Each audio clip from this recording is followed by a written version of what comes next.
আমি বাংলাদেশ নিয়ে কোনো কথা বলতে পারি না, কারণ ওটা একটা আলাদা দেশ। যা বলার ইন্ডিয়া গভর্নমেন্ট বলবে, আমি বলতে পারি না।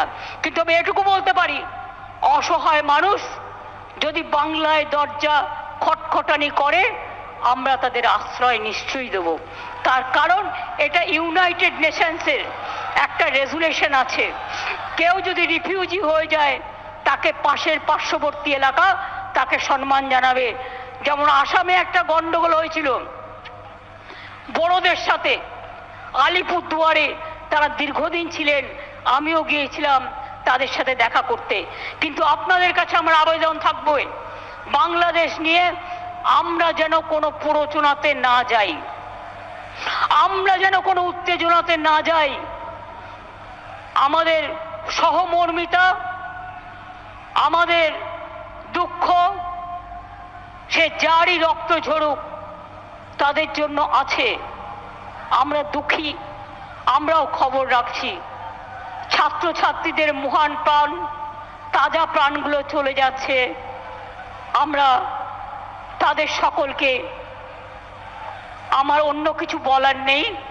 আচ্ছা, উনি যদি অসুস্থ হয়ে থাকেন, ওখানে অ্যাম্বুলেন্স আছে, প্লিজ আপনারা ব্যারিকেডটা পুলিশের খুলে দিন, একটা ব্যারিকেড খুলে দিন যাতে আসতে পারে, যেখানটা খোলার জায়গা আছে নিয়ে যান। হ্যাঁ, আমাদের সব অ্যারেঞ্জমেন্ট আছে, চিন্তা করবেন না।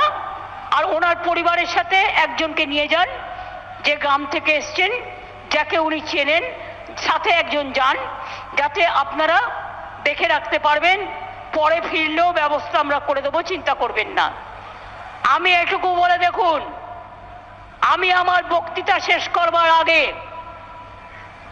রৌদ্র ওঠালাম, তারপরে বক্তৃতা শেষ করছি।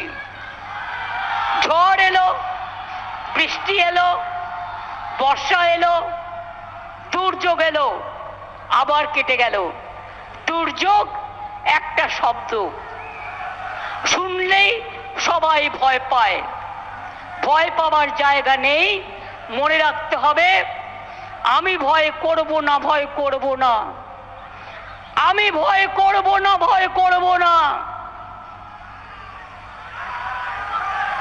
আমরা লড়াই করব, हम लड़ेंगे, हम करेंगे, हम करेंगे, हम जिताएंगे और हम दिशा भी दिखाएंगे, एक साथ में काम करेंगे। মনে রাখবেন, লড়তে হবে, গড়তে হবে, চলতে হবে। আর আমি মনে করি তৃণমূল কংগ্রেসের কোনো নেতা নেই, কোনো কেউ কেটা নয়, আমরা সবাই কর্মী। যেদিন থেকে দল তৈরি হয়েছিল এই কথাটাই বলেছি, আমরা কেউ নেতা নই, কর্মীরা ছাড়া কোনো কিছু হতে পারে না। কর্মীরা আমাদের সম্পদ, কাউকে বাদ দিয়ে নয়।